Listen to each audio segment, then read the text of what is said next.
Joining us this evening is our very special guest, Mr. Sonam Wangchuk. He's an engineer, innovator and education reformist, and currently he's leading a movement to boycott China. Mr. Wangchuk, I'm talking to you, of course, at a time when India is grieving the deaths of 20 brave soldiers, and especially in Ladakh. We saw yesterday Ladakhis lining up to honor those brave soldiers. What would you say today? You began the Boycott China movement over a month ago. Today, what would you say? Well, I think it's a gruesome attack, deceit. At the middle of night, they attack with, barbaric weapons on an unprepared group of soldiers. It should be condemned at every level, but I think their intention perhaps was to hurt and continue the border issue. At the same time, they are not, using guns or anything, because that can escalate into a real war, which they don't want. They only want to leave the hurt.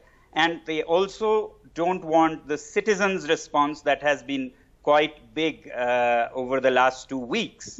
And I think we should also not leave it just to the soldiers on the border. They're doing a great work, given all the conditions. We, all citizens, need to take up our responsibility and continue this wallet power, and that China very much understands. Why do you, in the last 2 weeks, as you pointed out, what has the response been like to your campaign? And have you been also surprised by how many people have come forward? Or do you think people will look at maybe the easier part of certain apps, but not at the real issue that also that so much of what is around us today or commonly used, like even our mobile phones, have so many Chinese components? Is that a kind of paradox, do you think? Well, I'm totally overwhelmed and surprised at the kind of response that I never expected and the kind of effect it's having. Yes, there were people who were saying this won't have any effect, this is harming our own economy and so on. But are we not having an effect? You can see Global Times again and again responding to this call and saying first that Indians can never live without Chinese products, or saying you should not link the boycott movement with this incident on the border. Why does it have to do all these things? Methinks the lady doth protest too much. If they are saying all this, it clearly hints that they are affected and they are trying to control the damage. Similarly, you saw how Twitter had to suppress the Amul ad, or Google Play Store had to remove some of these anti-China apps under pressure from China. Of course, why would these companies do anything? So effect there is, we can see very clearly. Secondly, people saying whether it will harm our own economy. Well, they are forgetting that all the jobs that used to be in India before the advent of Chinese products, how about those employments? And the employments of tomorrow, when all these things are made in India, imagine the number of jobs that will create. So we are forgetting these things, and I'm very, very happy and overwhelmed that the whole nation has come together, and I hope it will grow strong. And our idea was that it doesn't remain just an Indian thing. Like people say, India's trade is only 3% of China's overall imports or exports. My contention was always that it should become a global movement from India. And already, like in one day, I've been getting calls from major newspapers in Europe, USA, Australia, asking us what is our message to the world on this. So it's having a global effect, and that definitely worries China.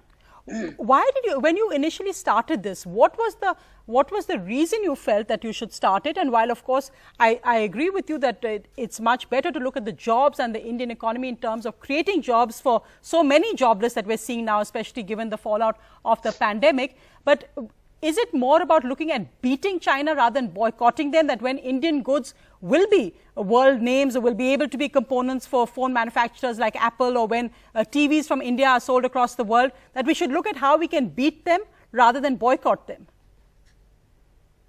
So my reason for starting this was not just recent. For years, I have seen in Ladakh, being a resident here, I see the pain that our shepherds feel at the borders where they raise these famous Kashmir goats. And they are losing their pastures year after year. But I didn't know how to appeal to people and connect it to reach China. This time was perfect because this time I saw the difference that it is not just military reasons it was doing it. This time it was economic reasons and political reasons for stability inside China. Because of their destabilized economy, they wanted to quieten their own population, and I thought that this time military response will not be as effective as citizens' response by boycotting Chinese goods, which will further impact their economy, which will further make their citizens furious about the government. And therefore I gave this call that we should use our wallets and not leave it to just the bullets of the soldiers. And I think, as I said, it's having a great impact. And now it is for our entrepreneurs in India to take advantage of this. This is the greatest opportunity an entrepreneur could get on a platter. People are saying, we won't buy that, even if it is cheaper, we'll buy yours, just make it. Right. So this is a great opportunity and a test for Indian entrepreneurs. Right, Mr. Wangchuk, thanks so much for your very interesting perspective there. It was great to have you on NDTV. Thank you so much.